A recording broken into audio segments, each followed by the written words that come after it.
नमस्कार दोस्तों।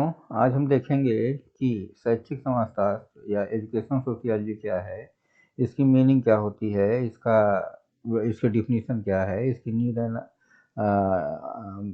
And importance क्या है तथा इसका स्कोप या विषय क्षेत्र क्या होता है। यह पेपर आपका बीए फर्स्ट सेमेस्टर के अंतर्गत जो फर्स्ट पेपर है प्रिंसिपल्स ऑफ एजुकेशन, उसका यूनिट 2 उसका पार्ट है जिसको थ्योरेटिकल कॉन्टेक्स्ट ऑफ एजुकेशन कहा जाता है। अब इसमें अगर दूसरे विषय देखें आप तो दर्शन है, फिलॉसफी है, मनोविज्ञान जिसको साइकोलॉजी कहते हैं। इन दोनों की बात हम लोगों ने कर ली है। आज से हम लोग समाजशास्त्र या सोशियोलॉजी या एजुकेशनल सोशियोलॉजी की बात करेंगे, जिसमें आपका डोमिनेंस, कॉन्फ्लिक्ट एंड रेजिस्टेंस या जो है प्रतिरोध, तीन विषय पढ़ने हैं। तो आज हम लोग देखते हैं कि वास्तव में शैक्षिक समाजशास्त्र है क्या।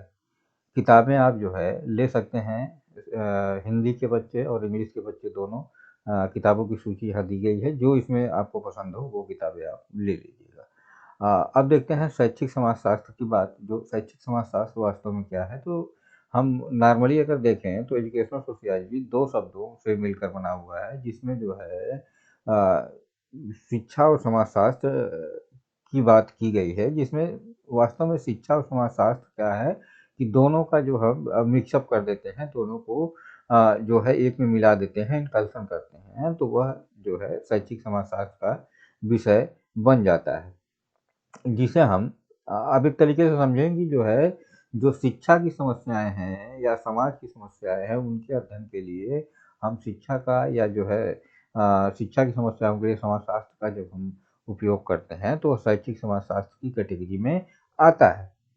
जैसे हेंसन कहते हैं कि शैक्षिक समाजशास्त्र शिक्षा तथा समाज के बीच संबंधों का वर्णन करता है। तो शिक्षा, एजुकेशन एंड सोशियोलॉजी या सोसाइटी के बीच क्या रिलेशन है, अगर इसका जब हम जो है स्टडी करते हैं तो एजुकेशनल सोशियोलॉजी के अंतर्गत आएगा।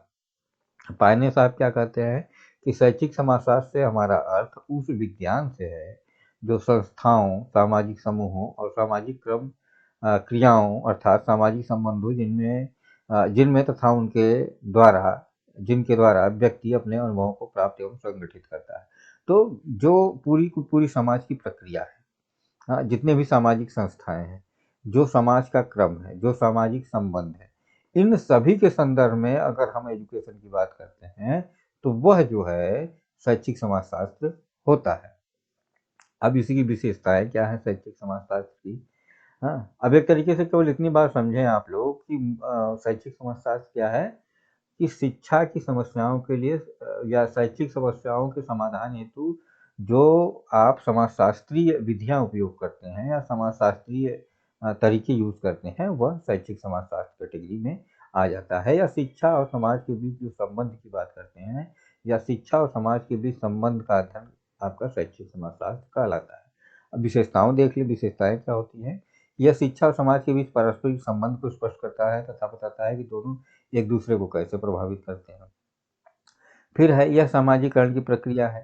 सामाजिकरण का मतलब समाज योग्य मनुष्य को बनाना, ठीक ना। जैसे बालक का मूल्य, व्यवहार, संस्कृति कैसे विकसित हो, इसकी बात जो है सामाजिकरण करता है। और सामाजिकरण क्या है, समाज का एक पार्ट है।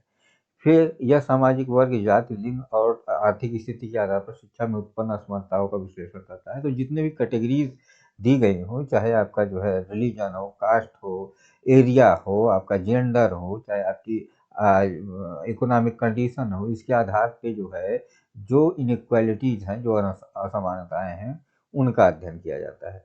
फिर यह विद्यालय को एक सामाजिक संस्था मानते हुए उसके कार्य, संरचना और सामाजिक प्रभावों का अध्ययन करता है। नेक्स्ट है यह शिक्षा की भूमिका को सामाजिक परिवर्तन और प्रगति के मुख्य साधन के रूप में प्रस्तुत करता है। तो जो भी जो है सामाजिक परिवर्तन हो रहे हैं, सोशल चेंजेज हो रहे हैं, उसमें शिक्षा की क्या भूमिका है, इसका अध्ययन भी जो है समाजशास्त्र के अंतर्गत किया जाता है। फिर यह शैक्षिक नीतियों, पाठ्यक्रम, शिक्षण विधियों और मूल्यांकन प्रणालियों को समाज की आवश्यकताओं और अपेक्षाओं के संदर्भ में समझता है। तो आज शिक्षा के उद्देश्य क्या होने चाहिए, पाठ्यक्रम कैसा होना चाहिए, कौन सी शिक्षण विधियां लगानी चाहिए, समाज को क्या आवश्यकता है इन सब चीज़ों की, इन सब के संदर्भ में जो है शैक्षिक समाजशास्त्र बात करता है। क्या आवश्यकता है उसको देख ले। तो शैक्षिक समाजशास्त्र में सामाजिक समस्याओं को समझते हुए शिक्षा के पाठ्यक्रम का निर्माण किया जाता है। दूसरी बात है शैक्षिक समाजशास्त्र शिक्षण विधियों के निर्माण में भी सहायक होता है। जो हम लोगों ने लास्ट पॉइंट बात की कैरेक्टरिस्टिक्स की, उसी को जो है यहाँ एलोबोरेट कर दिया गया है। फिर शैक्षिक समाजशास्त्र शिक्षण सहायक सामग्री, ये टीचिंग लर्निंग मटेरियल होता है, के निर्माण में भी उचित भूमिका निभाता है। शैक्षिक समाचार विद्यालयों को समाज के साथ जोड़ता है। तो जो विद्यालय है वो वास्तव में क्या है, एक लघु समाज है, छोटा सा समाज का छोटा सा स्वरूप है। तो दोनों को जो है, पूरी सोसाइटी को और एजुकेशन को और विद्यालय को समाजशास्त्र जोड़ देता है। शैक्षिक समाजशास्त्र समाज की आवश्यकताओं और समस्याओं का अध्ययन करता है। तत्पश्चात शिक्षा के उद्देश्यों का निर्माण किया जाता है। तो जो समाज की आवश्यकताएं हैं, जो समाज की समस्याएं हैं वर्तमान में, उसके अनुसार शिक्षा के उद्देश्य निर्धारित किए जाते हैं। और शैक्षिक समाजशास्त्र की सहायता से शिक्षा की अवधारणा को समझने में सहायता मिलती है। तो शिक्षा वास्तव में आज के युग में क्या है, ठीक ना, ये समाज द्वारा बनाई गई क्या प्रक्रियाएं हैं, इसको समझने के लिए हम जो है शैक्षिक समाजशास्त्र का सहारा लेते हैं।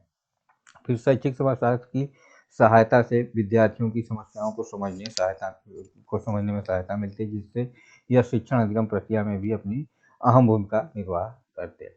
तो ये भी जरूरी है कि किस प्रकार की जो है शिक्षा व्यवस्था है, कैसे विद्यार्थियों को समझा जाए, उनकी क्या सामाजिक आवश्यकताएं हैं, इसके संदर्भ में भी जो है समाजशास्त्र अध्ययन करता है। विषय क्षेत्र देख लें, स्कोप क्या है, किन किन एरिया में जो है समाजशास्त्र अध्ययन करता है। तो पहला बात है शिक्षा और समाज का पारस्परिक संबंध। तो जो शिक्षा है, एजुकेशन है, और जो सोसाइटी है उसमें क्या म्यूचुअल रिलेशन है, इसकी बात करते हैं। तो इसमें जो है शिक्षा समाज का दर्पण है, समाज की परंपराएं, मूल्य, मानदंड शिक्षा से परिलक्षित होते हैं। जो सोशल स्टेबिलिटी है, जो सोशल चेंजेज हो रहे हैं, कैसे हो रहे हैं, क्यों हो रहे हैं, शिक्षा के संदर्भ में इसकी बात जो है शैक्षिक समाजशास्त्र करता है। सोशल स्ट्रक्चर कैसा है, कैसा हमारा जो संस्कृति है, कैसी कल्चर है, कैसी सत्ता व्यवस्था है, उससे सामाजिक क्या अपेक्षाएं हम लोग करते हैं, इन सभी का अध्ययन शैक्षिक समाजशास्त्र के अंतर्गत किया जाता है।